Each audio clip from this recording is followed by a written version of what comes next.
মাত্র কয়েক মাস আগেও রদ্রিগো গোয়েজ আলো ছড়াচ্ছিলেন সান্তিয়াগো বার্নাব্যুতে।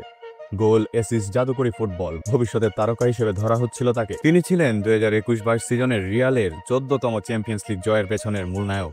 কিন্তু এখন তিনি যেন বিদায়ের দ্বারপ্রান্তে। 2025 সালে ক্লাব বিশ্বকাপের পুরো চিত্রটা পরিষ্কার হয়ে যায়। রদ্রিগো খেলেছেন মাত্র এক ম্যাচ আল হিলালের বিপক্ষে, সেখানেও কেবল একটি অ্যাসিস্ট। এরপর বেঞ্চে আটকে ছিলেন। জুভেন্টাসের বিপক্ষে 1 মিনিটও খেলেননি, পাচুকার বিপক্ষেও নয়।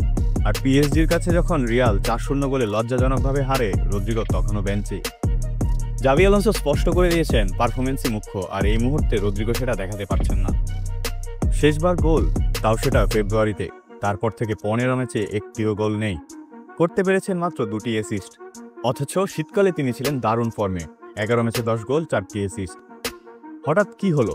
রিয়ালের আক্রমণ ভাগে এখন প্রতিযোগিতা তুঙ্গে।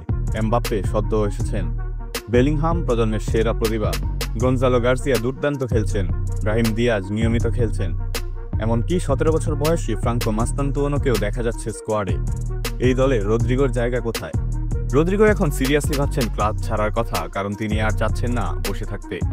খেলতে চান, নিজেকে প্রমাণ করতে, কিন্তু রিয়ালের আলোতে তিনি যেন আজ ছায়ায় ঢেকে গেছেন। ভক্তদের হৃদয়ের নায়ক থেকে এখন যেন বিস্তৃত অধ্যায়, ভবিষ্যতের তারকা থেকে বিদায়ের পথে। রদ্রিগো রিয়াল যাত্রা হয়তো শেষ হচ্ছে, নয় কোনো উদ্দীপনায়, বরং মর্মাহত এক বিদায়। আপনাদের মতামত কি? রদ্রিগো কি থেকে গিয়ে লড়াই চালিয়ে যাবেন, নাকি নতুন সূচনার জন্য ক্লাব ছাড়াই ভালো হবে? কমেন্টে জানিয়ে দিন আপনাদের মতামত।